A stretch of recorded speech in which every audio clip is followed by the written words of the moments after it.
Popular Science highlights the difference between red and blue state hydrogen politics, and Caterpillar announces a new demonstration project in Minnesota.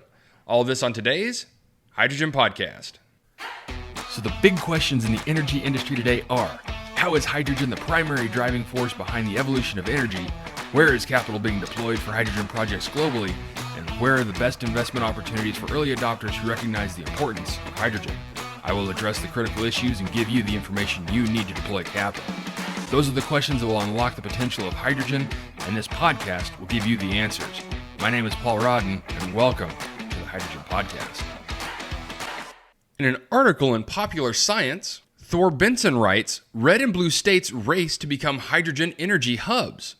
States like California, Texas, and Colorado are currently vying to become hubs for hydrogen production. While hydrogen offers the potential for additional renewable energy, many are not solely doing it because they're committed to a clean energy future.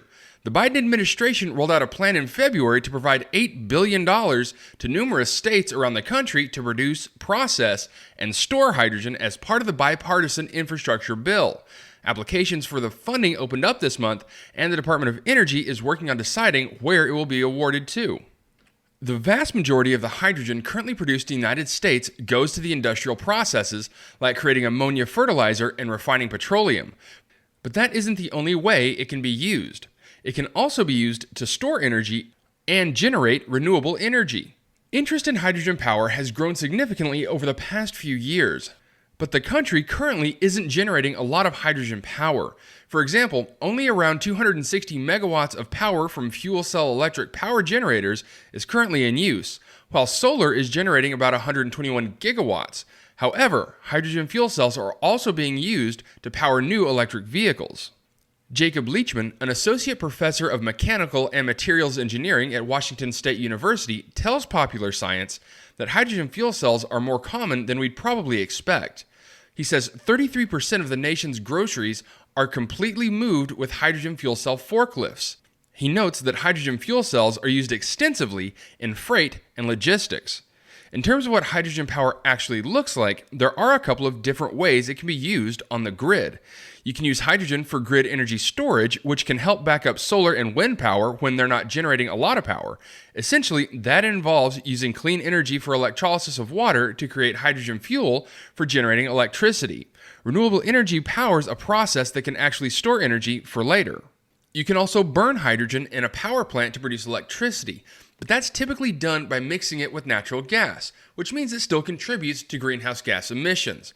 That said, many power plants that run solely on hydrogen are currently being developed in Europe and elsewhere.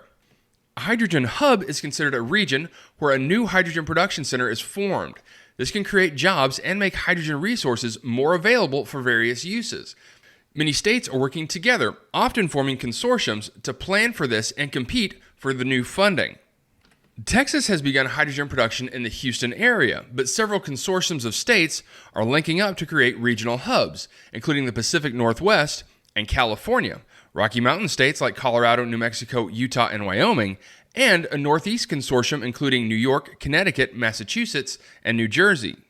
Considering hydrogen has so many uses, states that are looking to become, quote, hydrogen production hubs have a range of reasons for wanting to get into the game. Leachman says that conservative states may look to produce hydrogen mostly for industrial uses, and liberal states could use hydrogen energy to increase their clean energy capacity. There's also a push for renewable energy in conservative states. Again, according to Leachman, every state and region has a different play on the hydrogen hubs. Many of them are very much about renewable energy. All of the regions, though, have a different way that they can play this that really benefits them. Distributing hydrogen production across the country will mean all states will have access to hydrogen resources and other uses and will become more familiarized with it. Leachman says this will have an important effect.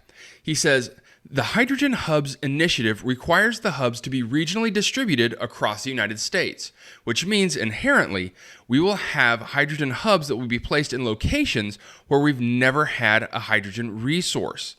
He continues saying, that is going to result in huge fundamental shifts in the goods and services and energy across the United States in ways that are very difficult to imagine. Leachman says having new hydrogen production in so many parts of the country could mean that hydrogen becomes a more normalized energy source. People can see facilities in their own communities and the jobs that will be created because of them. Hydrogen production appears to be on track to become a rapidly growing industry in the United States, and is clearly going to affect every part of the country.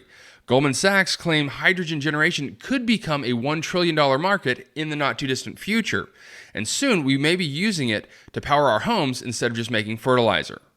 Okay, so a really good article in Popular Science written by Thor Benson that really starts to look at the hydrogen market and industry at a high level and how the conservative states look at hydrogen versus the liberal states and how they look at hydrogen. And what I love about articles like this is that it puts into context that it doesn't really matter your reasons for switching to hydrogen. Because no matter how you use the hydrogen, it's going to be a cleaner effort than burning straight hydrocarbons. And it's also a very simple and elegant solution of storing energy created by renewable energy. And before you say, wait, we can use massive battery tanks to store that same energy, keep in mind that the average modern car battery can store 250 watt-hours of energy for every kilogram of lithium ion. But that same kilogram of hydrogen, meanwhile, has over 33,000 of those same watt-hours per kilogram. And hydrogen doesn't wear out. Batteries do. Next, in a press release on May 31st, Caterpillar to launch demonstration project using hydrogen-fueled combined heat and power system. On May 31st, Caterpillar announced a 3-year project with Minnesota-based District Energy St. Paul to demonstrate a hydrogen-fueled combined heat and power system. The project is supported and partially funded by the U.S. Department of Energy and backed by the National Renewable Energy Laboratory. According to Joe Creed, Caterpillar Group President of Energy and Transportation, said, Caterpillar is focused on supporting our customers with reliable, sustainable power solutions. This hydrogen demonstration project will enable us to evaluate additional hydrogen fuel options for an existing energy-efficient engine, providing even more possibilities for helping our customers meet their climate-related goals and objectives. CHP systems from Caterpillar provide both electricity and heat simultaneously, increasing overall efficiency and reducing exhaust emissions. To assess the potential of a hydrogen-fueled CHP system under real-world operating conditions, power and heat from the demonstration project will integrate into District Energy St. Paul's electrical and thermal infrastructure. District Energy St. Paul distributes chilled water and hot water to heat and cool buildings and single-family homes in downtown St. Paul, Minnesota, and adjacent areas. This project is scheduled to start early next year. The demonstration project builds on Caterpillar's 35 years of experience with high hydrogen fuel. The company currently offers a 1,250 kilowatt generator set capable of operating on 100% hydrogen, including fully renewable green hydrogen on a design-to-order basis, as well as commercially available power generation solutions from 400 kilowatts to 4.5 megawatts that can be configured to operate on natural gas blended with up to 25% hydrogen. Okay, so an interesting announcement from Caterpillar. Now, I've covered their announcements a few times on the show, and the work that they're doing in building out hydrogen systems really is remarkable. Now, most people think of Caterpillar as a company that creates large construction equipment, but the company really is much more robust than that and creates some of the best generators on the market for industrial applications. And this announcement shows that they're pushing that investment even further. Now, what this announcement doesn't include is where they'll be getting their hydrogen. And while they don't specifically announce anything, I do know that just outside of the Minneapolis-St. Paul area is the Xcel Energy Hydrogen Project.